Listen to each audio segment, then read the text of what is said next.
On aurait dit une guerre des communautés. Enfin, on nous a pris comme emblème chacun des camps, moi et puis Marine de l'autre côté. C'est chaud de nous instrumentaliser politiquement comme ça a été fait. Dès le comeback de la Starac il y a 3 ans, j'ai voulu le faire en fait. Je m'étais inscrite les 2 années précédentes, mais réponses négatives. Et cette année, en fait, on m'a contactée pour faire les castings. On m'a dit est-ce que t'aimerais bien participer à la Star Academy, donc fais les castings, tout ça machin. Je dis ah ouais, cette année je m'inscris pas. Et Clarissa vient vers moi. Je dis ok. Donc j'ai sauté sur l'occasion. Et en fait, j'ai toujours aimé les télécrochets depuis que je suis petite. Bizarrement, avant de commencer l'aventure, je voyais vraiment ça tout beau tout rose. Ça va être facile à faire, facile à vivre et tout, vraiment du kiff. Quand je suis arrivée à la Starac, finalement, c'était plus difficile que ce que je pensais. Émotionnellement, mentalement, physiquement aussi. C'était un peu un face-à-face avec moi-même et donc c'était pas facile.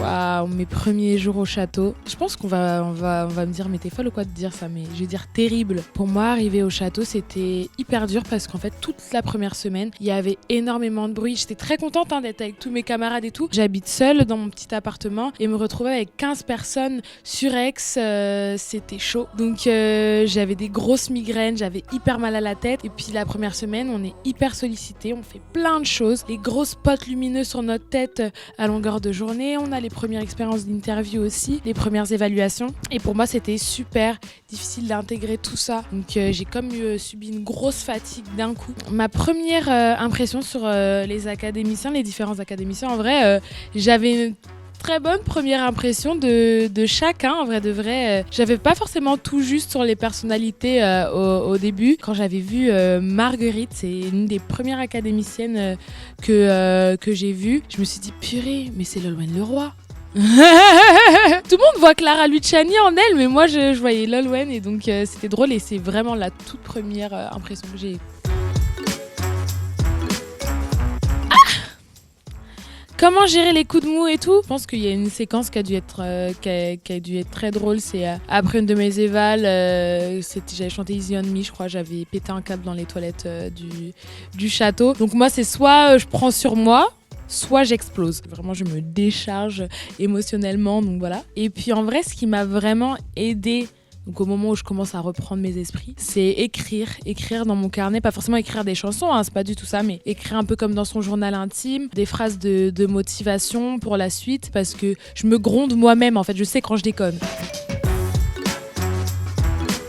Pas forcément en compétition avec les autres, mais plutôt avec moi-même. Je sais qu'au début, j'étais pas forcément en haut du classement. J'ai quand même commencé la première semaine 9e. Et puis petit à petit, je suis montée dans le classement. Et une fois que j'avais atteint pour la première fois le top 3, j'ai dit ok, je suis arrivée, il faut surtout pas que je fasse moins bien. C'est pour ça que des fois je dis que je suis trop dure avec moi-même. C'est qu'une fois que j'ai atteint une certaine étape, j'ai pas du tout envie de redescendre. Mais si je fais moins bien, c'est la fin du monde. C'est vrai que j'ai jamais été nommée et que j'ai été soumise au vote du public uniquement en demi-finale face à Franck. Ne pas être nommée, c'est génial, mais moi ça m'a apporté une autre crainte pendant longtemps que j'ai exprimée aussi dans l'aventure, c'est la peur de pas être appréciée du public. J'ai commencé à vraiment développer une peur de la nomination, vraiment une grosse peur. Je me dis, si demain je suis nommée, je suis sûre que je rentre chez moi.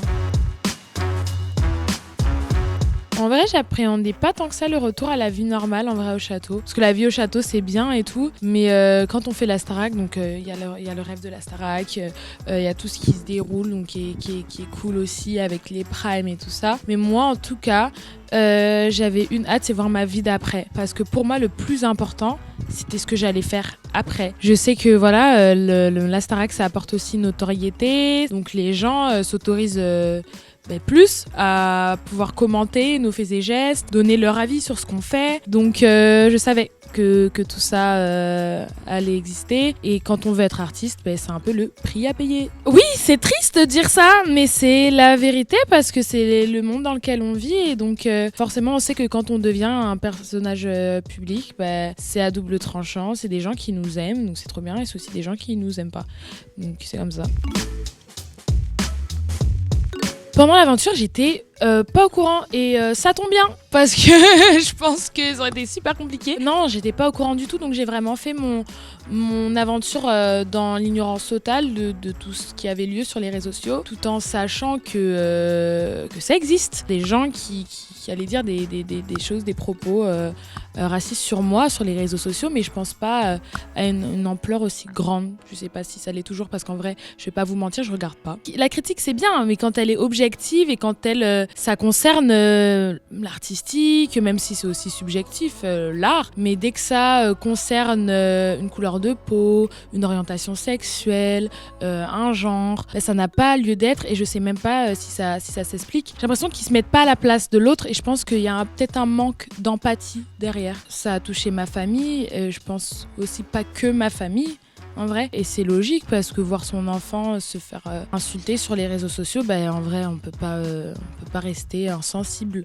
face à ça. En vrai, je parle pour eux, mais c'est triste pour moi, mais c'est triste pour l'humanité. En vrai de vrai. Ça a été médiatisé, ce que j'ai subi, ça a été sur les réseaux sociaux, ça a été vu par beaucoup de personnes, mais en vrai, on est nombreux à vivre ça au quotidien, un peu parsemé comme ça. C'est encore trop présent dans notre société. La vague de soutien m'a énormément touchée et je m'y attendais pas. Donc vu que je savais pas de tout ce qui se passait, je m'attendais pas non plus à cette vague de soutien là. Je m'attendais pas à la diversité en fait du public, parce que je me suis rendu compte en sortant de la Starac qu'il y avait beaucoup de gens qui ne regardaient même pas la Star Academy. Et ils m'ont soutenue, ils ont fait des appels au vote pour moi. Pendant la finale, donc comme on n'était pas du tout au courant, on n'a pas du tout fait gaffe à ça. Je sais qu'il y a eu des trucs en mode on criait plus Marine. Vraiment, moi personnellement, sur le moment, j'ai pas fait gaffe à tout ça. Vraiment, j'étais concentrée sur le show. J'étais totalement consciente de la popularité de Marine, parce que vraiment, c'est une popularité pour moi qui a été vraiment, elle a commencé fort dès le début de l'aventure. En vrai, on avait tous un peu au fond de nous, en tout cas moi, je me suis dit Marine, en vrai, je la vois gagnante. Enfin, mais j'étais pas vraiment concentrée sur ça pendant la finale. Et en sortant, j'ai vu ce truc-là où on essaye de nous mettre, on aurait dit une guerre des communautés. Enfin, on nous a pris comme emblème chacun des camps, moi, et puis Marine de l'autre côté. On nous a divisés, on nous a mis l'une contre l'autre, alors qu'en réalité, il n'y avait pas tant que ça de compétition, en tout cas dans le côté artistique, et même dans le côté humain, en réalité, dans l'aventure. Donc c'est chaud de nous instrumentaliser politiquement comme ça a été fait. Et donc à la sortie, et puis encore maintenant, on se soutient et on a envie que ça s'efface en fait. Le soir de la finale, mon état d'esprit, moi j'ai une manière de penser qui m'évite un peu d'être trop stressée, trop anxieuse. C'est vraiment, écoute Ebony, là tu vas faire un prime, tu vas juste kiffer. Peu importe l'issue, tu vas kiffer. J'ai cette lumière en moi qui me dit, même si je perds, je sais que je suis faite pour faire de la musique. Donc, même si je gagne pas, je sais que je vais en faire. La Starac, ça va pas durer toute ma vie. Il y a bien un moment où ça va s'arrêter. Je gagne pas les 100 000 et un album, c'est pas grave. L'album, je le ferai à côté par mes propres moyens. Voilà. Et c'est ce que je me suis dit le soir de la finale. J'ai kiffé mon prime. J'avoue que quand il y a eu le verdict, j'étais un peu dégoûtée parce que forcément l'ego il prend quand même un coup, faut pas mytho. Mais après j'ai relativisé et je suis revenue à mon truc de base. Et oui, la suite, j'avoue que dès le lendemain de la Starac, on enchaîne avec la promo, les ITV, les plateaux, les machins. J'avoue que c'est fatigant, mais j'ai pas envie de me plaindre en fait de cette fatigue-là, parce que je suis en train de vivre mon rêve, donc ça serait vraiment débile de se plaindre. Meuf, t'abuses. Donc je suis KO, mais je vis tout ça avec beaucoup d'excitation aussi. Je suis très contente de faire tout ça. La suite pour moi, c'est une suite en musique, et je pense que ce qu'on peut me souhaiter, c'est d'être heureuse, de continuer à vivre de ma passion, quoi, je pense.